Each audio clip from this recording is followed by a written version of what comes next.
How are we doing? Good, I'm good. I'm feeling really special actually sitting up here right now. It's much cooler than it is outside. Hi, how are you? So, this looks like so much fun. I kind of just did a little research on what this whole program is all about, and it's really exciting to kind of see the kids what they want to be involved in. I went through their bios and kind of looked at some of the questions that the parents had and actually what the kids were looking at doing. And I'm kind of more in any kind of teacher or parent setting. I really am more open forum style. I'll tell you a little bit about myself, but I really would like to share some information of some true questions that I can really help you with, because I could kind of bark all those things at you, but I'd rather actually kind of hear from you and see if we can kind of bounce things off each other and kind of talk about that. I'm actually born and raised here, so it was really nice driving 20 minutes down the road. 5 miles takes 25 minutes. But I grew up dancing in a dance studio here that was local, just like all of these kids, and went to all the competitions and played that whole game and did everything. And I actually had no idea that there was a business as far as making money as a dancer. My mom kind of laughed at me with that, like, okay, great. And that was not anyone that I had known had been successful in that. Actually, one of my students was on Star Search, and I was like, ooh, okay, this looks really cool, like one of my students. And I was about maybe 18. So I kind of watched that process, and I thought, this is what I want to do. So my partner and I actually went on Star Search, and we lost, but we made it all the way down to the finals. And it was just like the craziest, coolest experience to be in front of a camera. And I was like, this is what I want to do. I want to dance professionally, and I can actually make money doing it. And my passion has always been teaching. So I always had a little bit of that in my background as well. Again, I really knew nothing about how to get involved in the business. So again, those same students were like, well, we have an agent. I was like, okay, what do I do? My mom was like, oh, what does this cost me? What am I doing? Are they going to take advantage of you? They don't want to go to the mall down the street and just, Barbizon was there or something like that, signing people up. So long story short, I ended up going and meeting with this agent, and, this is what she told me. I was 18 years old, and she said, well, you have to lose the bangs because they're about this high, get rid of the blue eyeliner, and lose 10 pounds. And I'm like 18, like, what? Like, oh, okay. And it was like, and take some dance classes and you can come to an open audition. I was a little shocked at the time because I was the best dancer at my dance studio and won these big trophies like this, but that was everybody else in the business. They were all amazing. So now you have the best of the best competing for actual jobs to make money. So you really have to know how to, make that work. So anyway, I did all the work. I got rid of the blue eyeliner, lowered those bangs down, and took a lot of classes and kind of just educated myself because I thought I had already known everything coming right out of the dance studio world, and I didn't. I needed to make relationships. I needed to make connections. I actually needed to learn different styles because, as when we're in a dance studio, sometimes we only have time for tap, jazz, ballet. Maybe we don't have a focus on hip-hop or different things. There were so many things. I hadn't taken a hip-hop class ever until I was 18 years old. And luckily I had a little bit of groove in me to be able to kind of fake some of those things. But gosh, if I would have had hip-hop classes, I would have been so excited. So just to kind of cut that so we can get to some questions, I ended up going back and signing with that agent. And long story short, I was with that agency, moved to different agencies, and now I'm back with them after all these years. I was extremely fortunate. My very first audition, I was too scared to drive to LA, so my dad drove me, and it was for a TV show called Saved by the Bell. If you guys remember that, yeah. And I had to be a cheerleader, and I thought, well, this isn't dancing. Like, what do I have to cheer? Okay, this is great. Put on my high school cheerleading outfit, got out there, and I got the job, and they said, you have to stay today. We're working today. And I was like, okay, what does this mean? I don't even know what I'm doing. So I'm running out to the car. Dad, you have to stay out here. We're at the lot at NBC. Stay here, Dad, stay. Okay, he's like, okay, great. I got to go to work, I'm like, can you just stay here? Like, I don't know what I'm doing, signing paperwork, nothing. And ended up doing that as my very first audition and job. That does not happen, so disclaimer to self, very rarely. And I still get about 14-cent checks today from 1988 from that, yes. So that was my very first job, and it was, really kind of fun. And then I went on to, I was a Los Angeles Laker girl when they were good. We're gonna go back when that Fab Five was there. Disclaimer, disclaimer, disclaimer, okay? We were good. Those Bulls were about the only ones that could beat us back then. And, started kind of, jumping around there. I did the Academy Awards with Debbie Allen for 4 years in a row, and that was a line from probably here all the way back to the freeway when I stood in line for that, and I thought, what are the odds of getting this? Good luck. And it was a true, real audition, which we had to do back then. Today, social media plays a much bigger part in some of those things because you can kind of show yourself off now instead of having to physically stand there and hold your picture and your resume. I was in the movie The Mask with Jim Carrey. That was probably one of the biggest things that I, actually did make some money and got to work with him, which was probably 4 rounds of auditions and then down to like 2 people waiting to do that. And, he's about this high and smokes a ton. I mean, he had like a flower pot to put all of his cigarettes out in.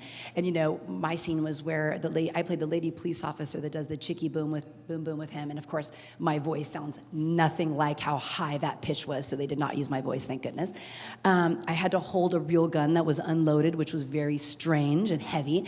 And I had to jump on top. He stood on a cop car, and we shot it at nights, but we needed it to look really dark, so they would wet everything, and then the cop car was wet. He was huge. I had to jump on his hips, and he swung me around, and then I got to point the gun at him, which was really fun.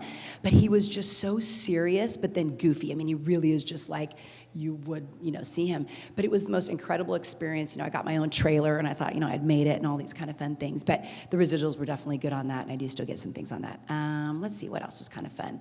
The American Music Awards, I got to do some fun stuff in that. And I actually got to do a music video with Prince. Rest his soul. Got to go to Paisley Park and stay for about a week. Interesting story about that is we couldn't look at him. So we're doing a music video with a man that doesn't want us to look at him. Okay, so when we be in rehearsal, you can't make eye contact. Very interesting and strange, but we were able to, when we were shooting, we could have the contact, but then anytime we were in the dressing room or anything like that, we could not look at him. The last night, he invited us into his actual home and said, I'd love to do a concert. I mean, this was all not through his mouth. This was all through his teams. And he played for us, but we had to stand facing so the bar's like that, and we had to stand like this, and he played behind us, Little Red Corvette in 1999, and we were rocking out, but we couldn't look at anyone. It was the weirdest thing. Now, can you imagine if you had a cell phone back then? Everyone would have been through the legs. We had nothing. I mean, I didn't have a cell phone to call anybody. I had nothing like that. It was incredible. And at the very end of the job, he signed a personal card to each of us, gave us a $100 bill and a guitar pick, which was just really one of those things. And, just kind of some cool experiences like that. So I'm just going to kind of cut myself off because I want to hear from you guys, but that's kind of what I do. I own the Brea Space, which is about half an hour from here now. We run a mentor homeschool program for kids that want to get into the business and try to bridge the gap between dance studio life and actually the business. They come and they go to school with us every day. We do everything from ballroom, personal training, nutrition, technique, and then all of your jazz, ballet, everything. So they're with us about 25 hours a week. Some of them move here from other places, and we host them in different families. It's kind of something that we thought of as just one little small idea, and all of a sudden it just turned into rapid fire, which has been awesome. We also have a little bit of a younger program that we do called pre-launch, and we have kind of the same version in one night so that the kids can go to other studios and be free to compete or take other classes and then visit us on one night. So that's kind of me, and we've had just a lot of fun doing it, and I'm just passionate about what I do, and I'm excited to share with you guys. So I'm going to kind of just open the floor to any questions that you might have for me that I could share with you guys. Or I could keep talking, but I mean, I'm sure you have questions for me. Anything in particular? It's usually the kids, yes. You got it. I know, it's kind of intimidating. It's like magical. Hey, okay. It's this magical microphone that just appeared. So tell me a little bit more about this homeschool. Is it like a professional training program? Do you help them with their networking? Can you tell me a little bit more about it? Yep. So our program is called Launch, and the kids audition through application and dance process. I had about 60 applicants this year, and I took 25. So homeschooling, I have everything from high school to college. So if they're in college, they're doing the college portion online, or they're working kind of in between and doing that. They're still coming to me and actually taking their 2.5 to 3 hours of schoolwork. I have an on-set teacher that comes just like you would in a job. If your student booked, or your daughter or son booked a job, you would actually go into the job, and a school teacher would be sitting there with you guys and would just be helping them along, almost just like just a tutor, someone there to help and guide. They're not actually doing the work or teaching the class. So all the kids are on different homeschool programs. Some are using what's called K-12, which is a fully based homeschool, or connections like that. Some are in a charter school where they go once a week and they get their work. But we're there to kind of keep them on track. That tutor kind of does that with them from about 8:45 in the morning to about 11:30. That is not enough time to get all their work done. They still have to do homework outside of that. Disclaimer, disclaimer. And then we do a little lunch, and we start training around 12 o'clock. We kind of start those classes from about 12 to 3. They have about a 2-hour break, and they come back between 5:30 and 6, and we go 6 to 9, Monday through Thursday. Host families are a little hard to come by, but that's usually a very, very important question. I've been lucky. I hosted 4 in my house for the last 2 years. And I've decided this time that I'm not going to host. It's my daughter's senior year in high school, and my son is kind of getting to that age too where I'm like, this could be my last time having them both, home together. So I've decided, it was such a hard decision because the kids cried when I had to tell them that. But I was able to find them other host families, and in that same process, some of the families that are moving down have offered to open their homes. So I'll give you an example. I have a family from Iowa who, there's 2 kids from Iowa, and they're moving down, and their parents are going to actually kind of flip-flop each month. So one mom's going to stay 1 month, another mom's going to stay another month, and they're going to rotate. And they're going to host 2 more kids for me, so their rent is completely paid for, and they're able to now afford the program, right? Because we all know here it's quite expensive, and things like that do get a little pricey. So this year I was able to host 11 kids out of the 25. So I felt pretty good about that. My first year, I wasn't able to host any. And then the last 2 years, I hosted 4, and I had one other person that hosted 1. And now I've gone from 5 to 11. And people are really liking it. And now it's instant friends for them. So the hosting is tricky. So if any of you guys live here and you want to host, I'm looking for host families. Does that help answer your questions a little bit? We do like social media. We bring them to the agencies too, so that they can kind of understand. My husband's involved quite a bit too. And he does, we talk to them about what to post, what not to post. And we also talk to them about, you do need to post in order to kind of put yourself out there in this business if you want to kind of further and have like a name for yourself, because we do have to self-promote. That is really what we have to do. Just like probably all your kids or yourself, you're either on your Facebook or your Instagram, and they're going, Mom, I want to go here. This person's teaching here. Or I want to go to this event. And they wouldn't know if people aren't posting or showing that stuff. Maybe email lists, but not so much today. It's a great question, though. Anybody else? Leading into more? Yes. They kind of graduate from your program? She's so good. You have to get it too. I know. It makes me feel better up here with you having that. She said after they graduate, what do they kind of do? So I have some that are in high school, some are still in college. I had one graduate last year with a full ride to Chapman University as a, dance major, which was very, very exciting. She was extremely smart, and we worked with her on all those college applications, which I was like, okay, that was new to me, and just really worked through that. So she's there actually now. This will be her 2nd year. I had another one graduate at around, she stayed with me like 18 and 19, and then she's 20, and we brought in Royal Caribbean Cruise Lines. I have a friend of a friend, and said, would you do a mock audition for me, and would you open it up to anyone else that would want to come and audition. So I got to let my 15, 16, 17 see what it felt like, and also then bring in other, people to audition. And actually out of that audition, she booked that job.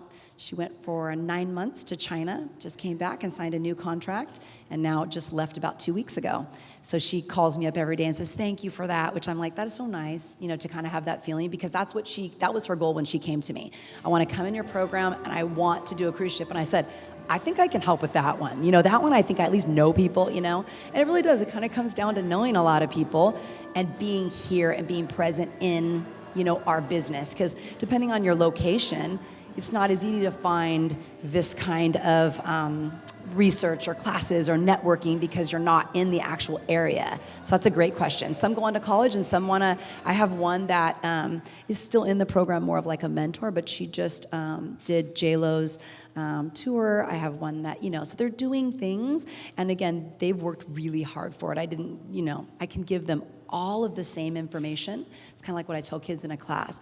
I want to make sure that I see all of you guys. I want to see that all the kids. I want to put my physical hands on them if I can, and I want them to know I'm giving you all the same information. Now, who is going to do the research? Who's going to make the contacts? Who wants it? And who's going to put the work in? Because it just doesn't happen overnight. Like I said, I got that first job, and I can't believe it. I've never watched anyone else go on their first, audition and like, okay, you're working today. I mean, so by the grace of God for me, I think that one was really like, okay, I want to show you and your mom that you could, make it in this business. So that's a good one. Yes. Oh, you got to get the microphone. Come on, get that microphone. All right, so I'm a dance teacher, not a parent, but I'm here with a student. And your technical proficiency in your students is amazing. Thank you. So can you maybe just speak to like your curriculum, how it's designed, how you progress students? Absolutely. Like That's that? a great question. Thank you. We just did a teacher workshop last week, and actually they're my favorite because I love being able to kind of just spark new ideas for people. And everybody teaches a little differently, and that's okay. I usually say, nothing's right, wrong, or indifferent. It's just the way you want to do it. But I just like to share what works for me and what I've seen on my kids and my daughter. I don't have a particular curriculum. People keep asking me to write one. Will you write one? Will you write one? I'm like, I don't know. I kind of wing it. I mean, truthfully.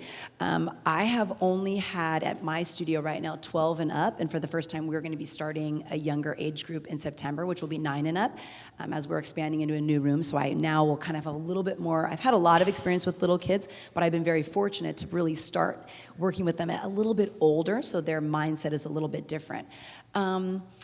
For me, the technical world is based on the core. So I really base my entire class, my entire warm-up on talking about breathing, how important that is, and the sloppiness of sit-ups, because the kids are just kind of doing things like this. They're actually not understanding that, and that has to kind of be understood 9 or 10-ish, so that they can kind of start figuring out, because by 14, if they don't have a strong core and they can't stand and do a double turn, you have issues because we gotta keep progressing that faster. Does that make sense? So core for me is big, a lot of planks. I even do in my warm-ups, I involve like balance as much as even stretching. A lot of people think, okay, a warm-up is only to warm my muscles up and then stretch, which is great for injury prevention, and I do that. However, I don't restrict to that. I will do a lot of things in the center that they would maybe be doing across the floor so they can really test their balance and find those things which reiterate the core. I also work a lot on placement. So I take my time in placement on pirouettes. I would say turns are probably like my thing. That's what I really teach a lot of, and learning how to be consistent. So most of the kids are excited about their single or their double or their triple, but they can't get to 4 or they can't get to 5. And that's usually just based on the consistency. And again, my studio is based solely on training. So picture it as like a gym for dancers. I don't have to do competition teams because that's not what I do. So they can still compete and come to me. But those kids that are with me are just training. So they get technically more hours, technically. Does that make sense? Across the floor, I don't do any combinations, which is very odd for most people. People are like, whoa, but it's very old school, but it works. And I start with mostly batmas. I kind of go in with some controlled things, and I also go into like power. Then I kind of slowly start into my turns, whether it's, pirouettes or coupes. I kind of change it up and then work through those alisacones and follow into jumps. I do like to improv. I like to do an improv session with them at the end, asking them to incorporate technical elements. So you usually have those really great movers, but then they're not the technique ones. Or then you have the technical kids that only do all the turns through all of the improv and they have no movement. So to me, like a well-rounded dancer with all of those things is what really changes the game. Do those help with just to kind of give you a quick little overview of kind of what I do? Okay, cool. And the crowd goes wild. What else? Yes. You said you have short-term programs. Short term in the sense of? So we live in Wyoming, and the studios there are making my daughter a worse dancer. So I'm trying to find alternative ways of getting her trained. Absolutely. And do you have short-term programs in the summertime? We do an intensive. So for instance, next week we do a 3-day intensive in the summer. We always do that. We also do a winter intensive. So for all you people that want to get out of the snow, we do between Christmas and New Year's. So that's December 27th and 28th. And then what I do with some of my kids that are far away that can't jump in is I offer Skype lessons. So I try to meet with students once a month via Skype and kind of give them some helpful hints and maybe their teachers in the room so that they can be reiterated with those things if the teacher wants to. Go ahead. So does that mean she could have lessons from you weekly?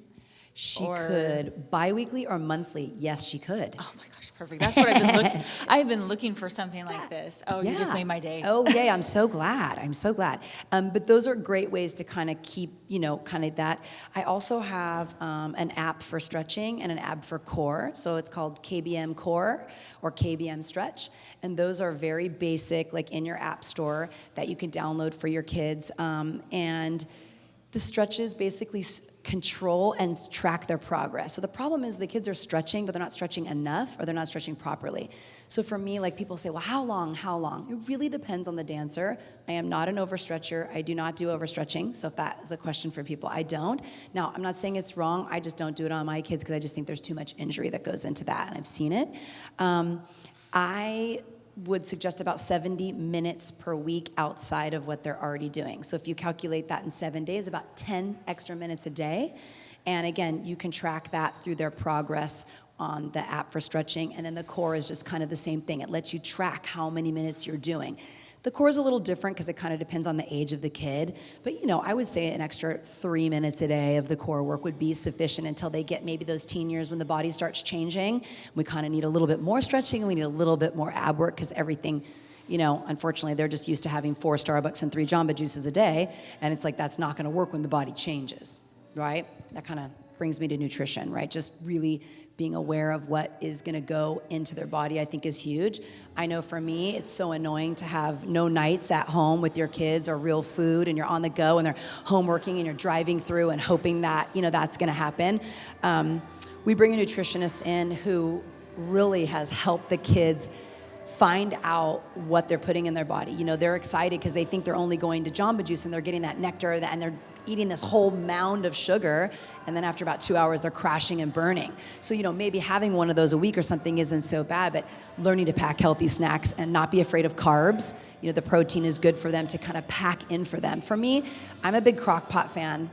I live out of that crock pot, and I do just simple things, whether I put just chicken with a little bit of barbecue sauce, or I'll just do chicken with salsa, and then I'll just make some rice and a salad on the side so that when my daughter is getting home, or my kids that were living with me, we're all getting home at 9:30 or 10. We're not pounding the McDonald's on our stomach and then putting them to bed. So you're telling them to do these sit-ups and stretch, but now you're actually helping them gain weight by just putting too much on them. Now, some kids need the weight, right? But we all know as they start hitting that 12, 13, 14, everything's moving around weight distribution. That's also an issue with just even balance. The kids are like, wait, they are now, developing here, so they have a different weight, they're holding their body. Just everything shifts and moves. And eating is really important. Water is huge. Water. Gatorade is not really great, even though everybody likes it. It's chemicals that are inside that flavored water. Again, I'm not here to tell you what you should or shouldn't eat, but I want you to realize what you're putting in is what the performance that they're going to get out. It's the same thing when I'm doing a warm-up with my kids. I want to warm them up so that they can give me their best function across the floor. I'm going to do the core. I'm going to do all that so their balance is amazing coming across. If I never touched on the core and then I'm wanting them to balance for 4 counts of 8, I really kind of set them up to fail. And it's the same thing with food. Just being aware and keeping a healthy relationship with eating. Eating is good. We want them to eat. Eating a little bit closer, like every 3 or 4 hours, I think is great for me. Sorry, I kind of got off on nutrition. Does that help answer you some questions? And you can email me. I'd be more than happy to give you that before I leave too. So yeah, you're welcome. Those are great questions. Come on, how am I doing on time? I'm good, right? I'm good, guys. Okay. Anyone else? You get this time with me. These are the emails I get all day long, and I don't have time to write. Yeah. So at your studio, you work mostly on technique Yes. training. I do personally, but they do everything. Okay, I was going to ask, what other Yes. styles do they train So in? we're What do you recommend, like per age, what they should be training I mean, in? it's kind of different depending on what your dancers already do. My kids this year, so they do 2 technique classes at night and 1 during the day with me. So they have 4.5 hours of technique, which is usually unheard of in a regular studio because there's no time. They take 2 hour-and-a-half ballet classes. These are my 12 and ups.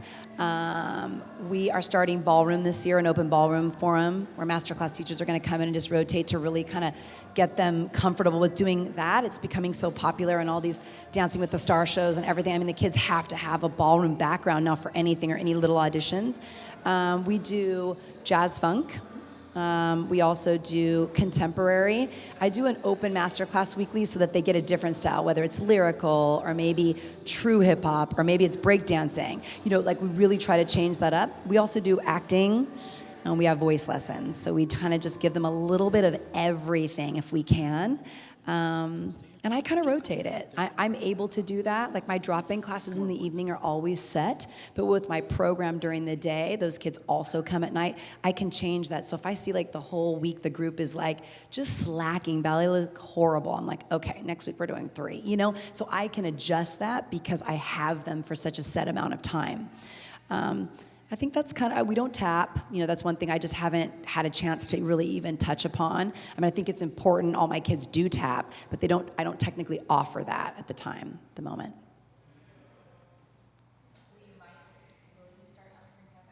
Possible. It's possible. If I find the right teacher and I find like the right group, I know it's definitely a little bit more popular on the East Coast than it is here. It's like acro. It's like we do acro here, but it's not huge, you know? It's like Dance Moms has kind of made that very popular, I think now.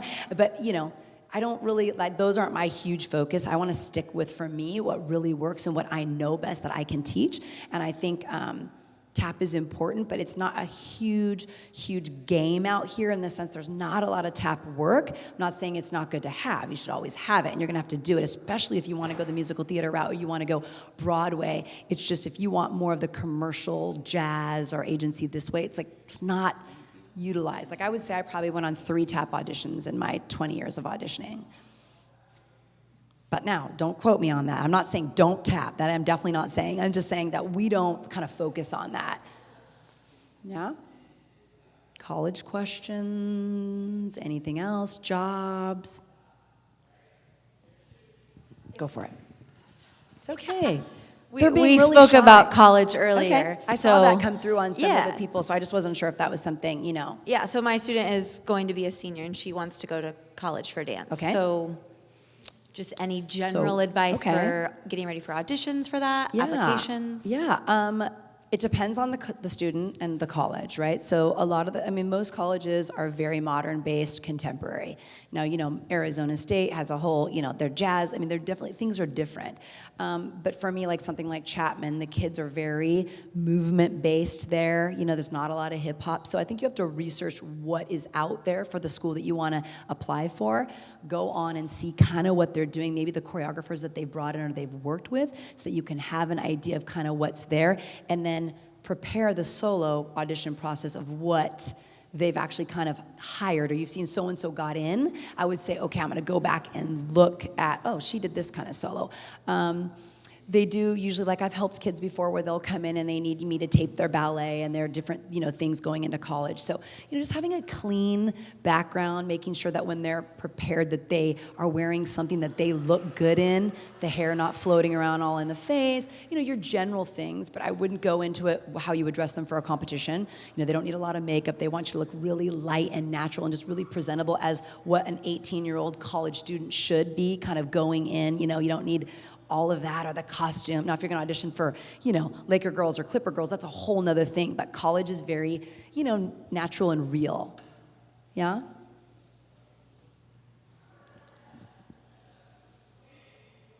you cutting me off? Oh, you asked. Yes. Yeah. My evening classes are all open. Those are all drop-in. Those start back September 3rd. Tuesday nights we'll be starting an improv class, which is new for the kids, so that they can learn how to kind of just move their body. Ballroom, and that'll be jazz funk on Tuesdays. And on Wednesdays, we'll be having both rooms going. So we have ballet, contemporary, and my class technique for both age groups. And then on Thursdays, we do the technical class with me, and then it's an open forum master class. So I'll bring in maybe Marguerite Derricks to do something because I know she's hiring the kids to do this. Or I try to get them people that they would work with or that they should be in front of in a much smaller environment. Because sometimes when we go to, a huge convention, you have 800 people in a room, and there's no way you can get seen. I'm number 428 back here, right? So, keeping it small, like something like this is kind of incredible when you get to have this time. Like, I feel like I'm having a private lesson with you guys. This is like, it's really cool because these are all the questions that come through my email, and to be honest with you, I can't get to every single one personally how I'd want to, but I love to be able to give the knowledge because my mother had no knowledge. She knew nothing. It was just like, good luck. I had to find it all out. I had to make a lot of mistakes along the way, which was okay. Luckily, I had a really smart head on my shoulders, and I was like, okay, but just really trial and error. And I think if I could just leave you guys with one last bit of advice, try to keep your blinders on and really find what you need to do for your kid. With social media, it's like, oh my gosh, these kids are over here. This one's over here. That one's doing that. Oh my gosh, she booked that job. Oh, she's over there. So what happens is we kind of are like, what do I do? What do I do? Should I take him here? And literally think, okay, if my kid's a ballerina, I don't need to be going to wildebeest intensive. If I want to be funky, maybe I should go to, you know what I'm saying? Think about what they really need. If your kid, is a ballerina, make sure you're in a ballet school. You don't want to be, there's ballet for jazz dancers, and then there's ballet schools. Those are different things. I teach ballet for jazz dancers and contemporary dancers. It's great, but I'm not putting them through what they're going to need to be in a ballet company. Or if you know that they want to be in Stacy Tukey's company, you've got to start really following that route of contemporary dancers and maybe getting in and out of New York a little bit more. You know what I'm saying? But I find that with social media, it gets a little confusing, and sometimes it's like, what do we do? So I did it as a parent too, like, no, okay, no, I had to remind myself. So I just think it's a great reminder for you. And if you guys have any other questions you think of while I'm still here, please feel free, or you can always email me. My email is kbmtalent@me.com. Thank you guys.